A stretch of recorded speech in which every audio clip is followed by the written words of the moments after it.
So, it's a pleasure to speak here and to give this mini course. I will speak about representations of groups in the Lie group SL2 of C, so the 2x2 matrices with complex coefficients and invertible matrices. So most of the topic will cover the case where these representations have a dense image. I don't know if you remember the talk by Ilyashenko, where he explained some rigidity results about these kind of representations. But most of the topic will not be dynamical. It will be more algebraic. And so I will try to explain, to make an introduction about what I want to say. And so I will begin by writing the objects I will consider during these 3 lectures. So we take the Lie group SL2C, and in this Lie group, we take a finitely generated subgroup that will be denoted by G.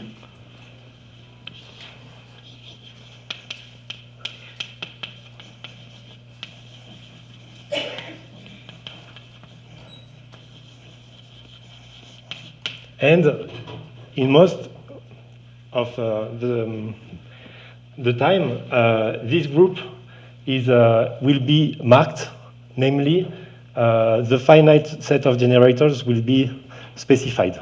Okay, so this is a group with a finite set of generators. And so this is a marked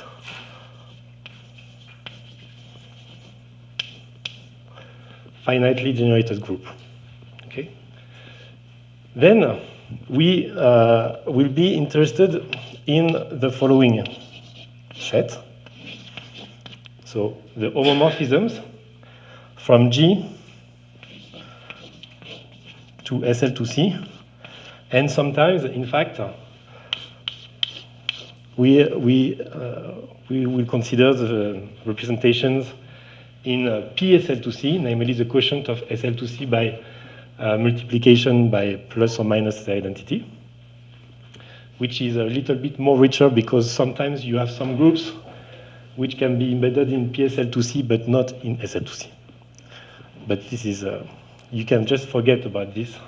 So here sometimes also we will consider this set. And because the group G is marked, how do you define a representation of the group G in PSL2C? You just have to specify what is the image of the generators of the group, okay? And you will have to check that all the relations satisfied by the generators of G in G are also satisfied by the new matrices that you consider. So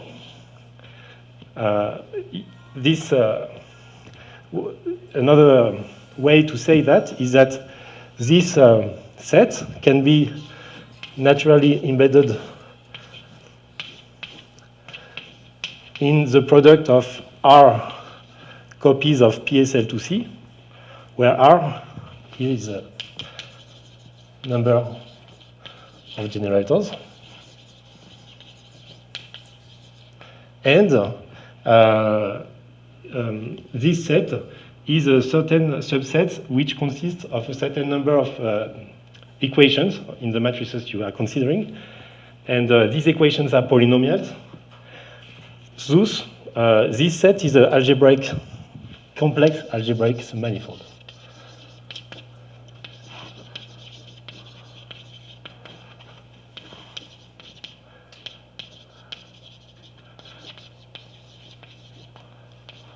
Okay.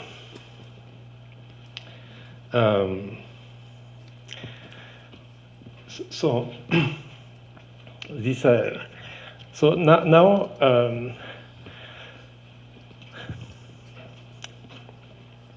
we will be concerned by the following problem. In fact, there are many groups G which can, algebraic structures of groups that can appear as a subgroup of PSL2C. And we will see some examples in the course of these lectures. But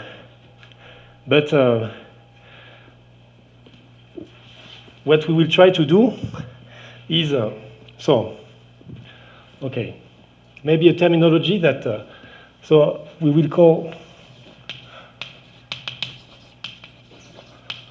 special an irreducible component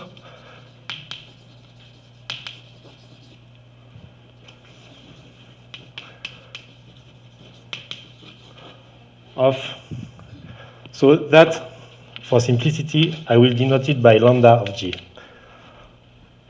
of a manifold of the type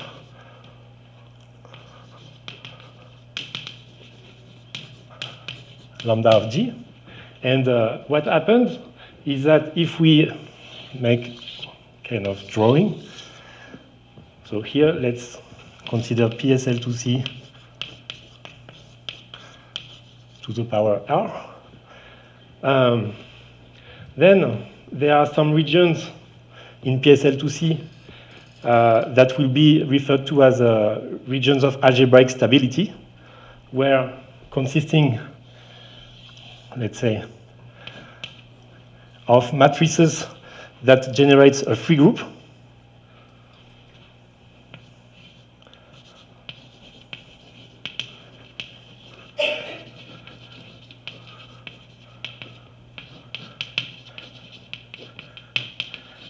And so let's, for instance, suppose that this region is the one I am, je suis en train d'assurer, I don't know in English how to say that. And then you will have the special manifolds of this variety, which are sub-complex manifolds, like that. Maybe you will have some points which corresponds to rigid representations. And in fact, what we will try to explain is that the special subvarieties are going to fill the exterior of the region of algebraic stability, and we will try to prove some that some of these subvarieties are going to be equidistributed in some sense in these regions. That could. Could you say that I did not understand the 5 last minutes? Okay, so what I say is that you consider PSL2C to the power R, which corresponds to the special subvariety of the free group on R generators. And in that, you have a region of algebraic stability, which consists in the R tuples of matrices, which generates a free group. So your picture is suggesting it is open? It is not open. So it's the interior of the set. Sorry? It's the interior of the set. No. Now I will not. I don't want to say what is the structure of the set. It can be complicated. I don't want to say it is open nor closed. It is not open nor closed. You have to add some hypotheses to have this kind of properties, but still, then you have, you're right. You're right, Etienne, thank you. You take the interior of that region of algebraic stability. So you have the set of R tuple of matrices which generate a free group. You take the interior of that region. Let's say that it is a region of algebraic stability. Anyway, by a region of stability, by definition, it is open. This is not the space of discrete and free subgroups. We will see that it is. We will see that it is. So then the complement is a closed subset. And in that closed subset, you see all the special subvarieties corresponding to other groups which are not real. And Countably many? yes, there are countably many irreducible components. I mean, there are countably many special subvarieties. When you say that there was algebraic manifold, this means that they are always finitely generated, not finitely presented? The groups, yes, right. Is always finite? Yes, that's right. This is due to the Hilbert basis theorem, which says that indeed, if you have an infinite number of relations, then you can, because they are polynomials, you can, they are equivalent to a finite number of relations. So I come back here. So here you have these special subvarieties in the exterior of the region of algebraic stability. And what we will see is that first, the closure of the union of this special subvariety is dense. Okay, so this is well known. It was well known for a long time, but it is. And also, we will see that you have some equidistribution phenomenon for some special class of subvarieties, of special subvarieties. Okay, for instance, what we will prove is that if you take in the free group, you take a word on the generators of large length at random, and you say that this word is going to be the identity. Or more precisely, in fact, we will not be able to prove that, but we will take the square of the word. You take a word that's random and you take the square of the word, you declare it is identity. So this is an abstract group, and it can be embedded into PSL2C. And we will prove that the special subvariety that it defines is going to be more and more dense in this region of algebraic instability, and is going to equidistribute with respect to some currents or measure, for those that do not know what it is. Why did you say that if you choose a group at random, it will embed in PSL2C? No, this is because I just take one relation, and it is the square, because you can if the trace of the words is the trace of the rotation of angle pi, okay, which is going to happen sometimes because the trace is a polynomial function, hence it's going to take this value, then you get a group like this, generically. So this is really because we have just taken one. If we take too many, probably it will not be true.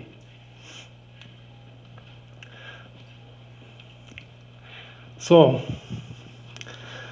just I would tell you, so of course, why do we restrict to that group?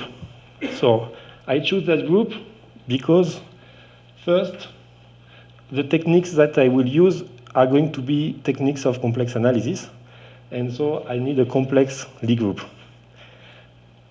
And for the phenomenon that we want to explain, we need that the group is enough rich, namely we need that it is not solvable. And this group is the first non-solvable complex Lie group. So I took that group, but many of the results I will explain generalize.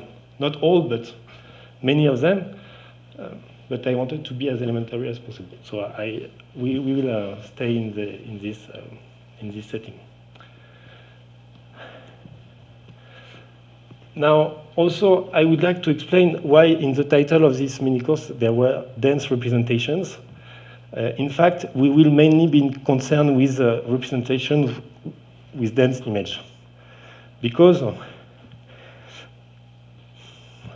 apart if the group G is a free group or a surface group, the special subvariety corresponding to G is going to consist, I will not, it is not a result, but just philosophy will consist of dense representations. So general, if you do not consider free groups or surface groups, and there are many others. For instance, I will give you an example.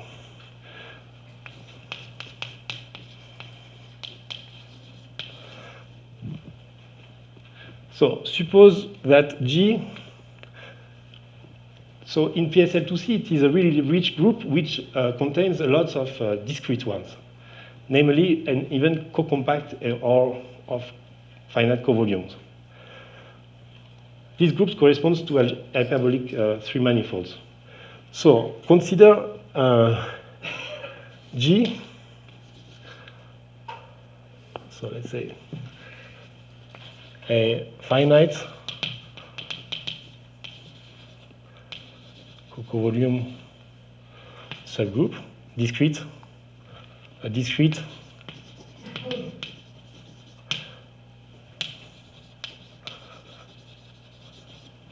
with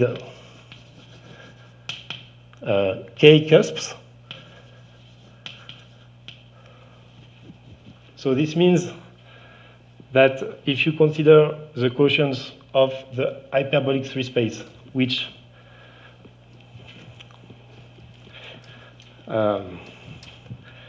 whose groups of isometry corresponds to PSL2C, then you find a hyperbolic three manifold which is not compact, but it has some cusps, homomorphic to the product of a torus by a semi-real line, and the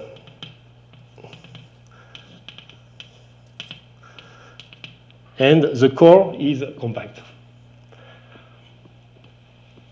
So then we can consider, so this is a subgroup of PSL2C already. Yes? So what is the core? Compact core and finite covolume, or is it possible? So what I wanted to say what I mean by K cusps. And in fact, I am a little bit not precise here in the sense that I use some results, but I want to say that K cusps corresponds to the fact that if you consider the quotient of H3 by the group G, then this is a complete hyperbolic manifold which has a compact core and K cusps homomorphic to the product of a torus by the positive real numbers. So it's not what is usually called the complex core. No. Yes, let's say a compact. Here you have a compact part. I don't know. Yes, maybe. And okay. It's called usually the thick part. Thick part. Okay.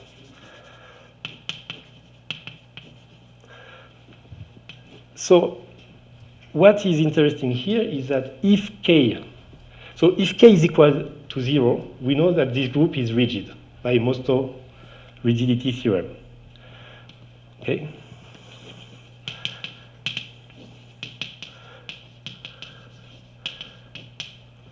Namely, the connected component of G in lambda G is a point. Okay? But if K is positive, then lambda G, I mean the connected component, so I denote by lambda G not the connected component of lambda G which contains G. Then this certain proves that this contains a K-parameter family of distinct or non-conjugated representations of G in PSL2C.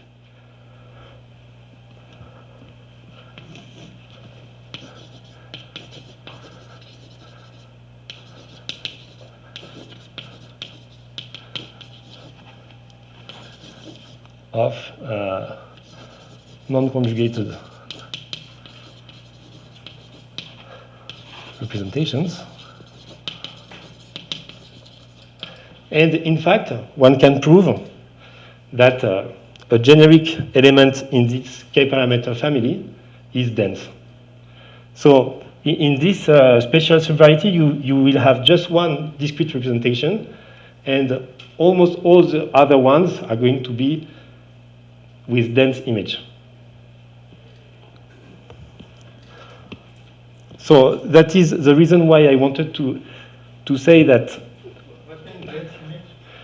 I mean, the representation is a map from G to PSL to C, which is a morphism. So the image of this map is dense in PSL to C. Yes, so let's say, I will, so a terminology, a representation.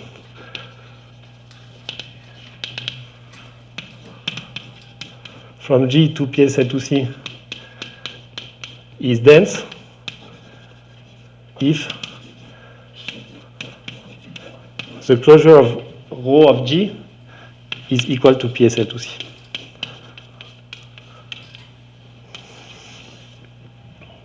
Okay. So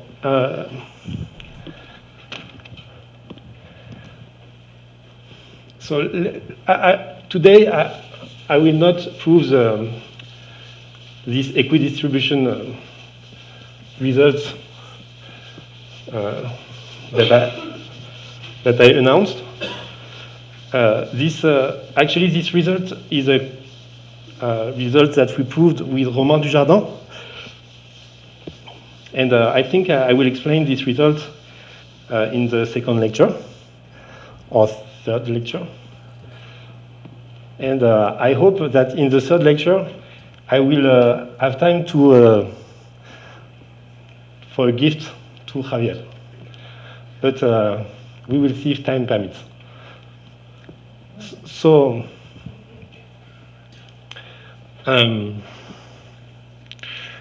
okay, so the first,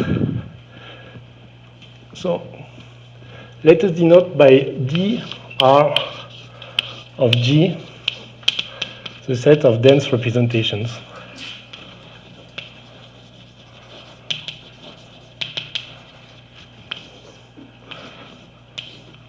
So, as a subset of the set of homomorphisms from G to PSL to C. Okay? So the first theorem I would like to prove is that this is an open set.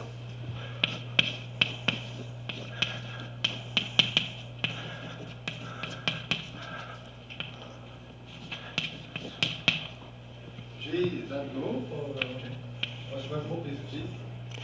G is any group. G is any subgroup. So G is any subgroup of PSL to C.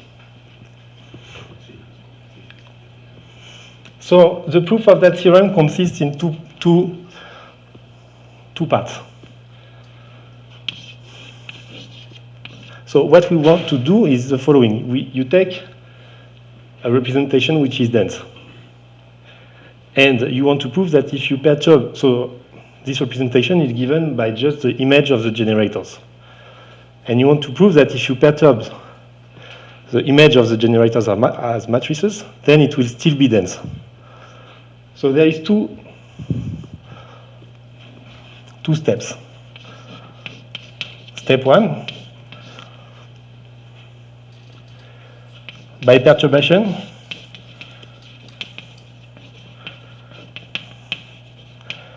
the representation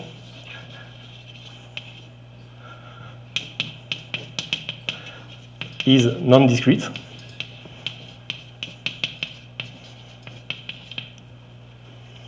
And the second step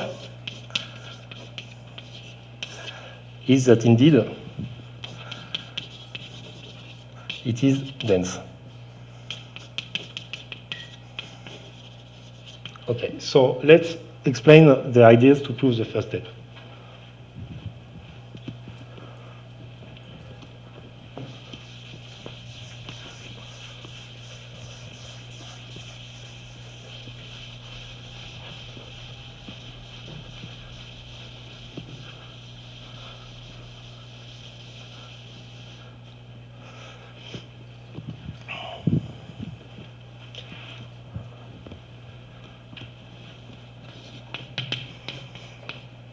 So the step one is can be proved by looking at the dynamics of commutator mappings close to the identity.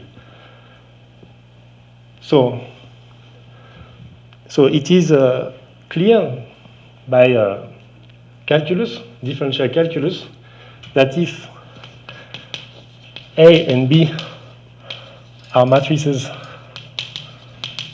close enough, let's say, distance 1 of the identity. So this is identity matrix. Then, if you take the commutator of A and B, which we usually denote it by this notation, and you look at the distance of this commutator to the identity, then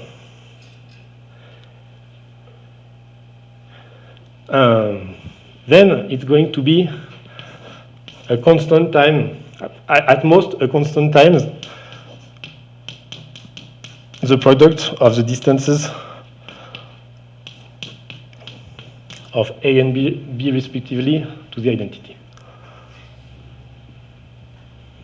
So it is a differential calculus. You just compute the second derivative of that map here, and you see that. So suppose that A and B are close enough to the identity so that this holds. Okay. Now we will define a sequence like this. So A0 is equal to A. A1 is the commutator. So let's say it's going to be a sequence. So it will be better. It will be nicer to do that. So B1 is the commutator of A and B, etc. Bn plus 1 is the commutator of A and Bn. So namely, you take B as the first term, and then you take the commutator with A, and the commutator with A again, etc. You iterate the commutator with A. And because of this relation, if A is close enough to the identity, then, in fact, Bn is going to converge exponentially to the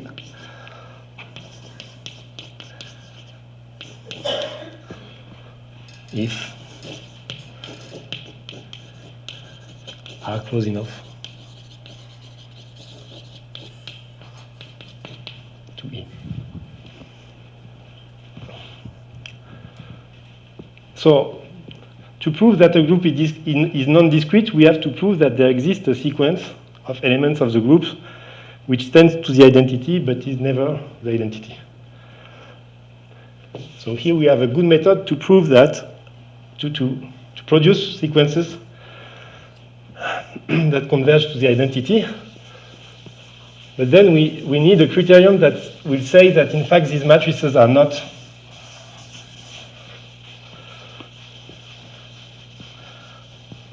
the identity for every n. That I will let as an exercise. This criterion, I read it in a paper by Loret and Rebello. It is a simple criterion that they just use in LMR. Suppose, so we take A and B, which are close enough to the identity. Now, suppose that B is diagonalizable.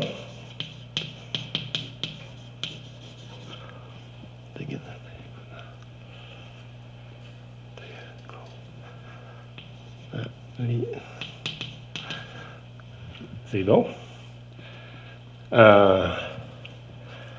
But it's different from the identity. It has two different eigenvalues.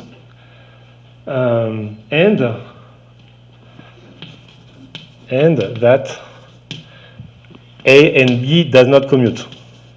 So namely, the first term of the matrices is not the identity. Then Bn is different of the identity for every n. Okay, so this is an exercise that I let you do. It's not really, so you have to prove that if for some n, Bn is the identity, then in fact Bn minus 1 is also the identity by, and you will get by decreasing induction that in a contradiction.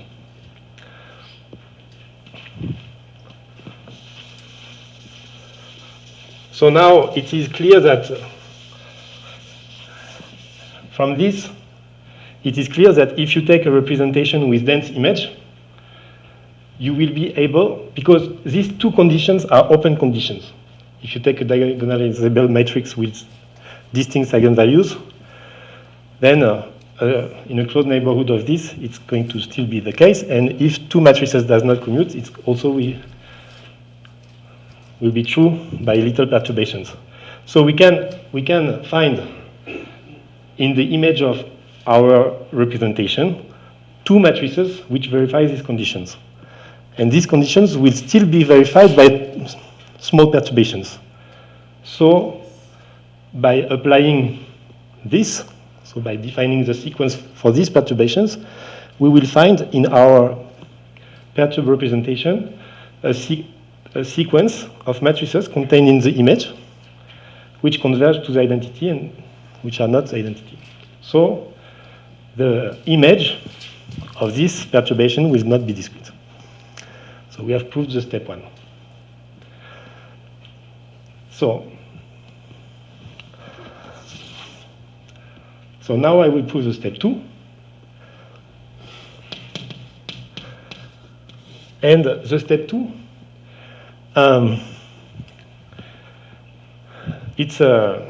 we will use Lie theory. So we will look at the adjunct action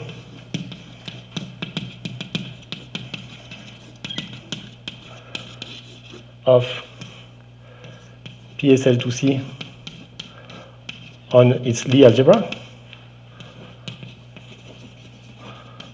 which is defined by this formula. If you have a matrix A in PSL2C and a matrix M in its Lie algebra, which is a set of 2 by 2 matrix with a trace is equal to 0,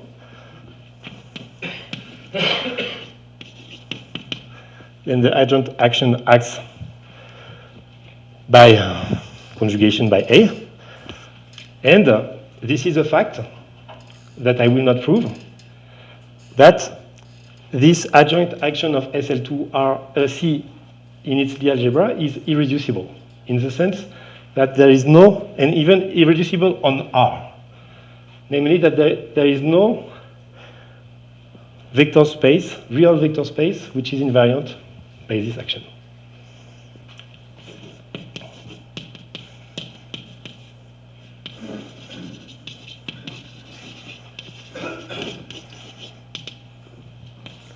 So there does not exist a real vector space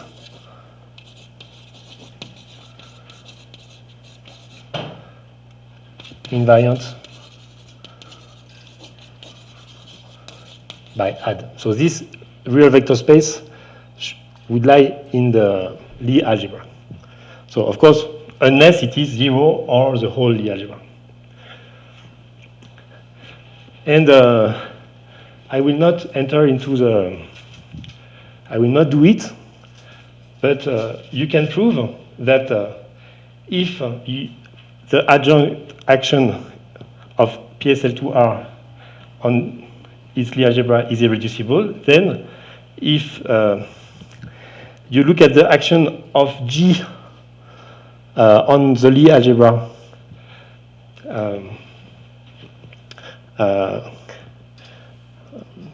which acts by the adjunct, so I will write it.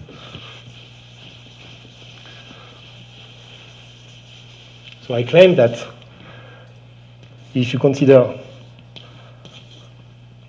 the action of G on the Lie algebra of PSL2C, because it has dense image, okay, this will also be irreducible.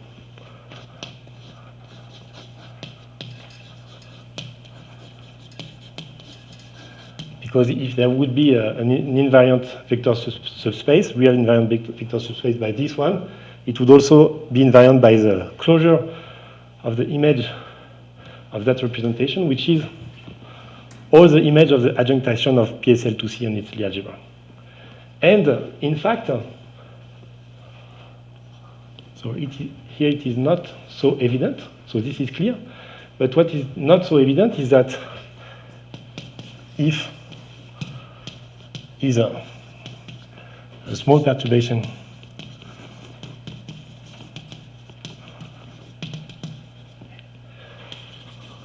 of O, then this will still be true.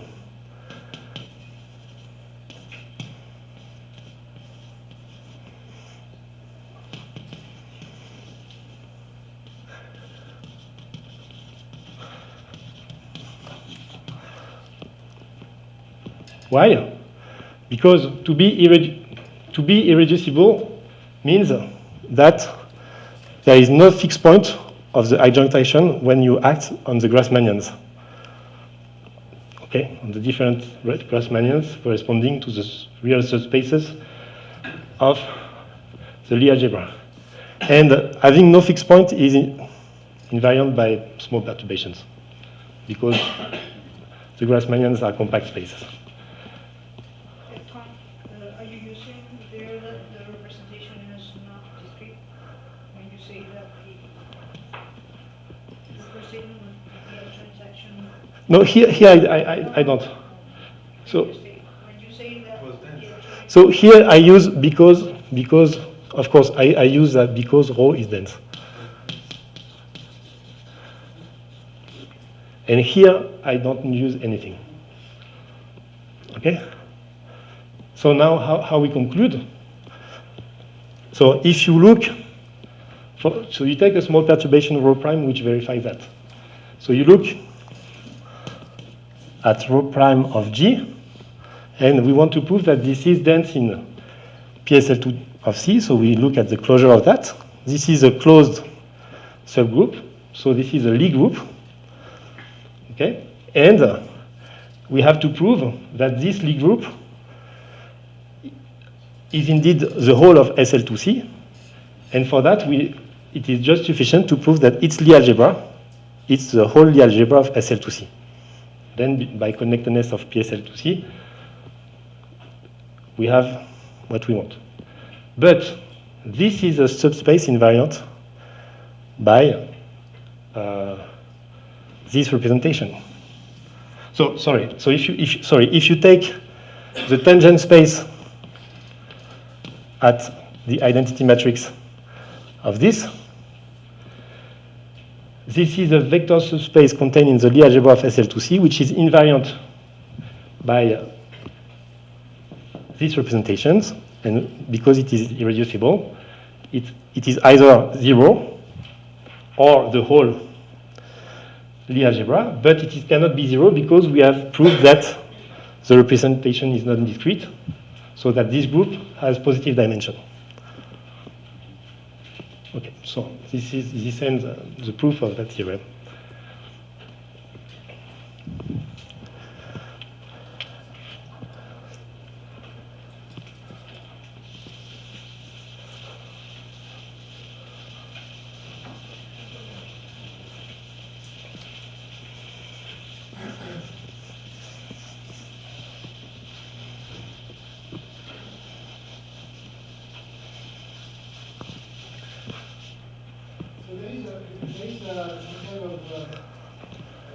Theorem which is the opposite.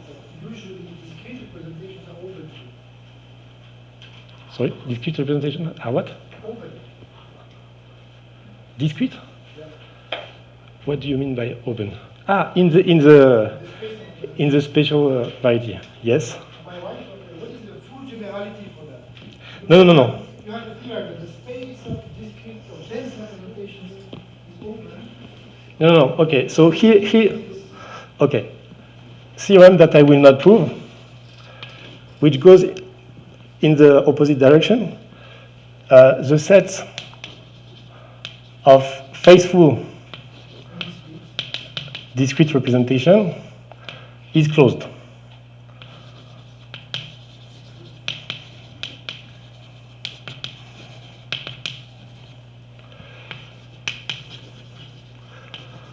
Okay? This is a theorem by, I am not sure I am right, but I think it is a theorem by Shukrov.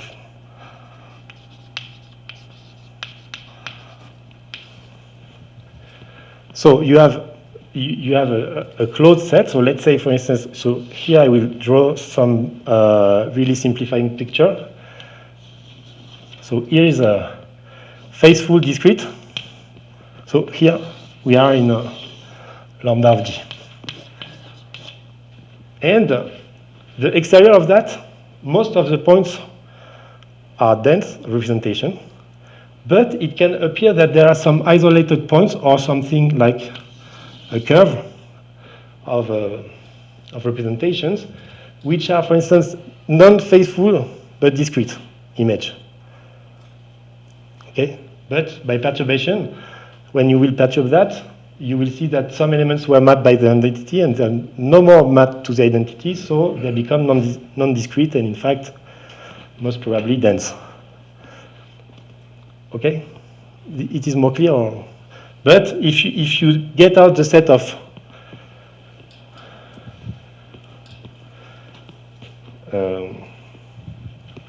so I think that maybe I am wrong, but I think that these are the only or you can have a representation here which by chance or malchance is going to be non-discrete but not dense. Like, for instance, with value in SL2R. So you will have here some manifold consisting of representation whose image are dense in SL2R, for instance. I don't know if it answers the question. I don't know. Okay. If you take the group G, it's just C with one generator. Okay. So this theorem, because Okay, so I am okay. So all right. Yes, maybe I have forgotten a non-elementary hypothesis. non-elementary sigma. Yes. Okay. So yes, that's right. Of faithful.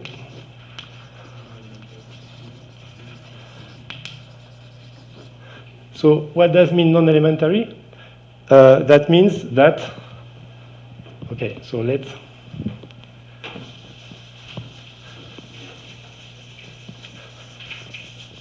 So we will do this a lot. Namely, we will consider the action of PSL2C on the Riemann sphere. So I recall that PSL2C acts on the Riemann sphere by Möbius maps, and the automorphism group of the Riemann surface P1, CP1, is exactly PSL2C. And definition, a non-elementary representation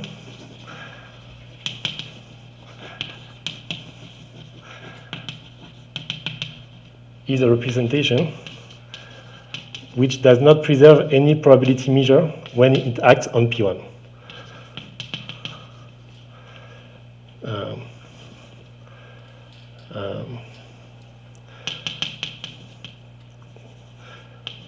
It's not really English, I think, but does not preserve any probability measure.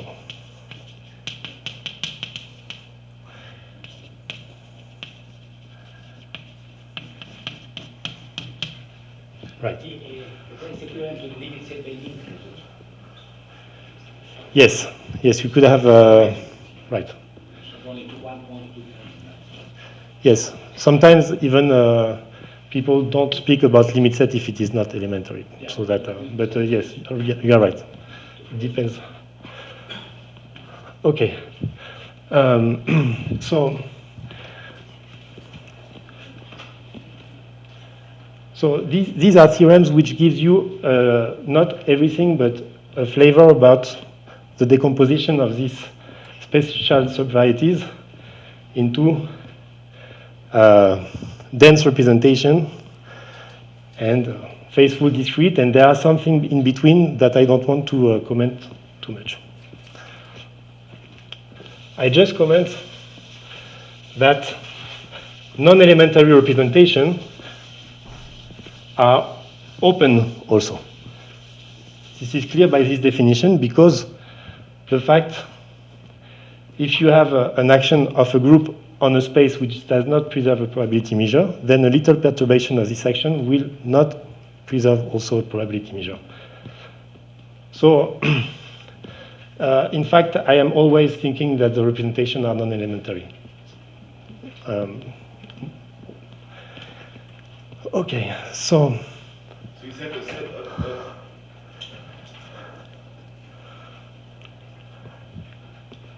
what do you have to remove for it to be open? What's it? What's it? So you speak about? You said, can you repeat what you just said? So I said that the set of non-elementary representations, okay, is open. Okay. So now I would like to speak about algebraic instability versus structural stability.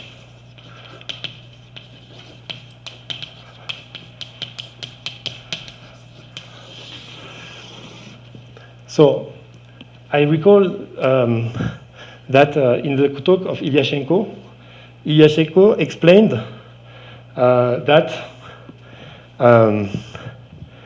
a lot of groups without, which are non-discrete, subgroups of PSL2C, for instance, are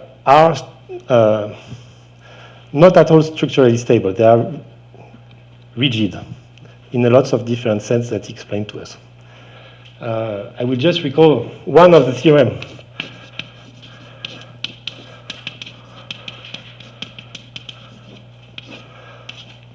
that can be proved, which is a really strong form of rigidity. That is,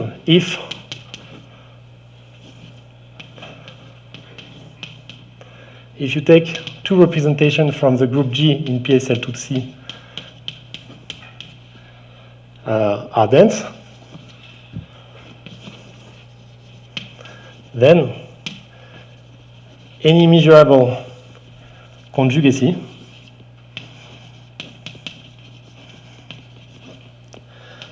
is, in fact,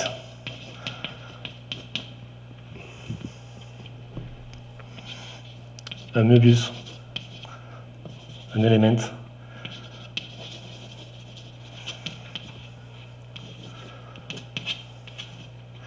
so a Möbius map, sorry, yes, it is a Möbius map.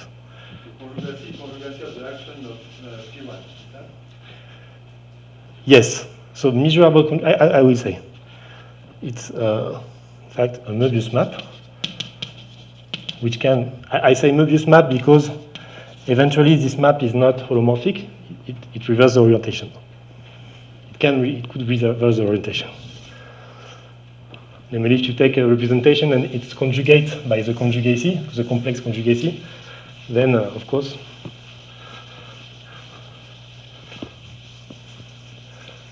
so measurable conjugacy, so it is stronger than the result that Ilyashenko was speaking about because it is just a measurable conjugacy with, but here we have a dense image, so we have a strong hypothesis. I will. I do that now. So, a conjugacy is a map phi from P1 to P1. So it is a conjugacy between rho 0 and rho 1, such that Um,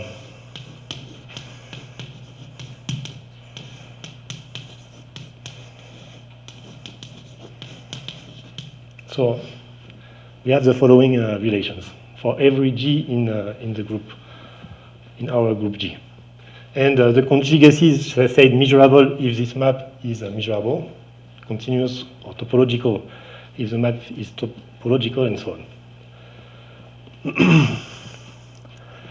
So in fact, from the point of view of measurable conjugacy, all the dense representations are different, or they are equivalent in a really strong way, that is, that are conjugated by a Möbius map. Do you want this to be inequality or inequality of So let's say that it is an equality for every point here, but it is true, in fact, almost. Okay, if it is a measurable conjugacy, it is sufficient to have a map which is defined, a conjugacy which is defined almost everywhere, and that these relations are defined almost everywhere to have the conclusion of the theorem, of the rigidity theorem. Okay? Are your conjugacies invertible by hypothesis? Sorry? Are the conjugacies invertible by hypothesis? Yes, this is a bijection.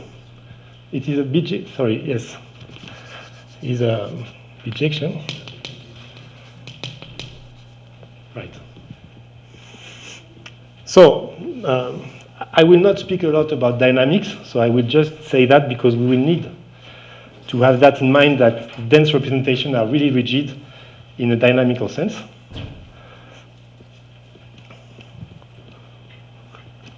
And now let us introduce the notion of algebraic stability. So for that,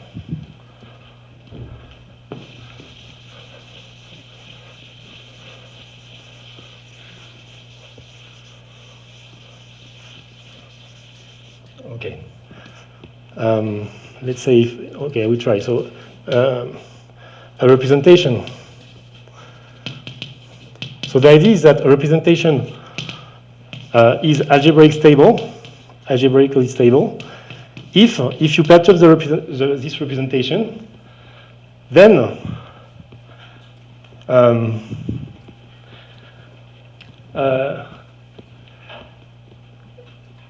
if for some element of G, rho of G was different from the identity, then this will be verified in a neighborhood of that representation, but for all G.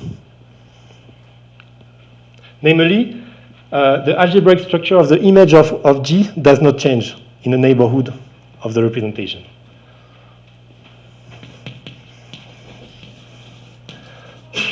So namely, we don't pass in a...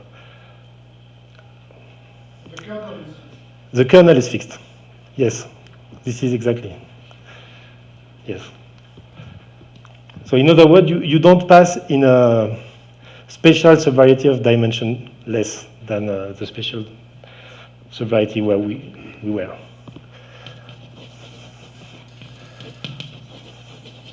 Yes, I will say that in the way Etienne said. So if there exists a neighborhood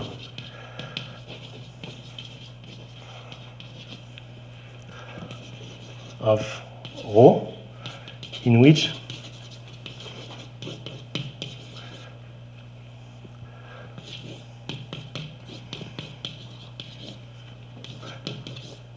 neighborhood V such that the kernel of rho prime is equal to the kernel of rho for every rho prime in V.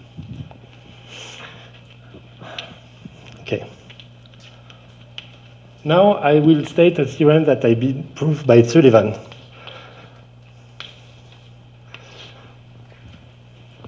And this theorem will tell you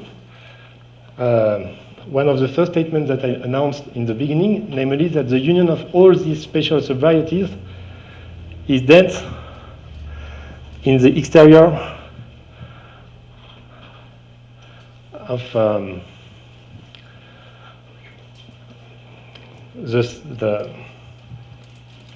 the set of structurally stable representations.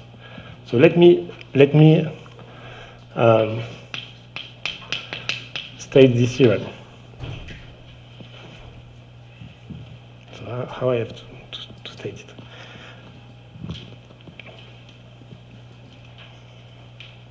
So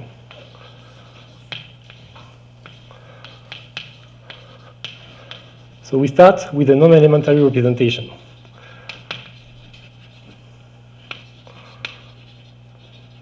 Of the same group G.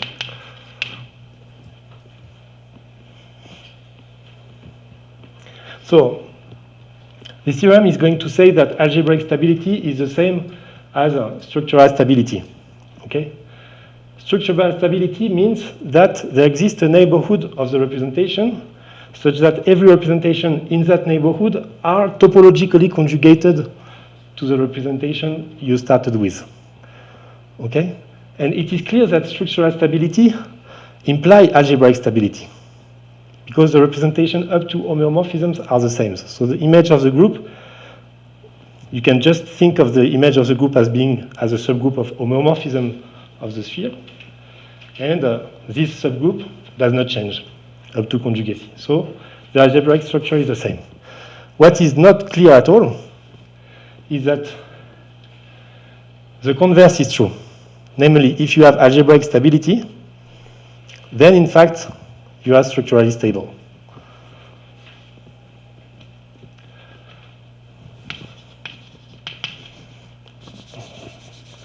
So let's say like this.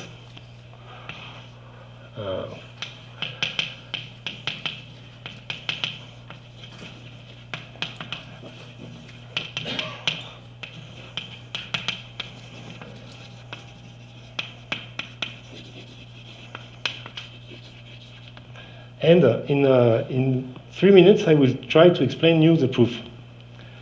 Of course, it's going to be a sketch.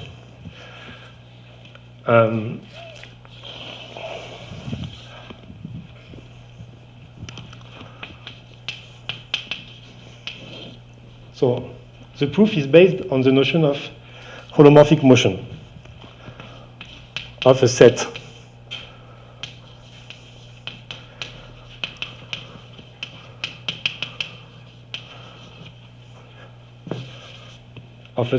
of points in P1. Sorry, the term is structurally stable is the same as region? No, it's completely, no. It can be, I mean, rigid is structurally stable, but in a poor sense, in the sense that you cannot deform the representation. Okay? So it's... What's the definition of structurally stable? Structurally stable means that if you perturb, so you have a representation, if you perturb that representation, you get a representation which is topologically conjugated to the first one, but not necessarily, yes. So what is a holomorphic motion? You have of a set, so take the Riemann sphere P1 and take a set E of points in P1. So a holomorphic motion is a family of sets, let's say EZ, where Z is a complex number in the unit disk, and which are obtained are as a,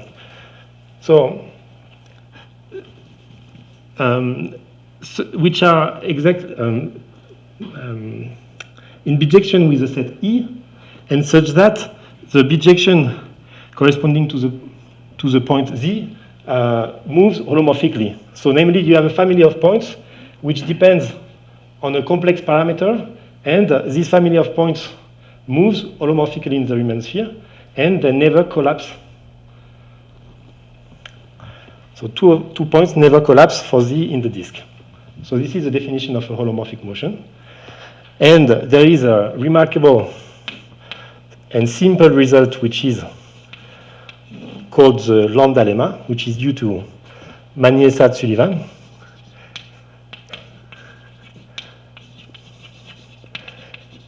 So here, in the holomorphic motion, we don't have any hypothesis on the set F. It can be any set, okay, even non-measurable set, for instance, or any set. But if you have a holomorphic motion, the remarkable fact is that, in fact, the motion is continuous. Indeed, if you have 2 points which are close to each other at Z is equal to 0, they will stay close to each other, let's say, on a half disk during all the holomorphic motion on the half disk. And so you can extend the holomorphic motion to the closure of E. Okay? And so I just give a hint, and I finish here, to prove if you suppose, so suppose that you have a representation which is algebraically stable. We want to prove that in fact it is structurally stable. Then you can look in the image of the representation at all the transformations which are called loxodromic. Namely, these are transformations conjugated to that map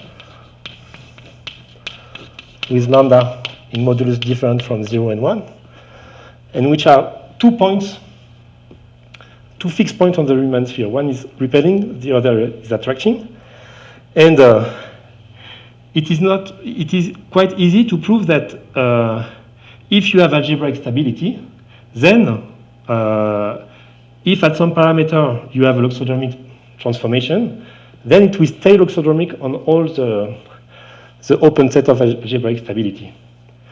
And the fixed points of this loxodromic transformation defines a holomorphic motion, okay, because they cannot collapse. They are, this is also due to the algebraic stability. It is not so difficult to prove that. And these holomorphic motions gives you the topological conjugacy. So I am really, I go really fast here, but I have to stop. So I will stop here.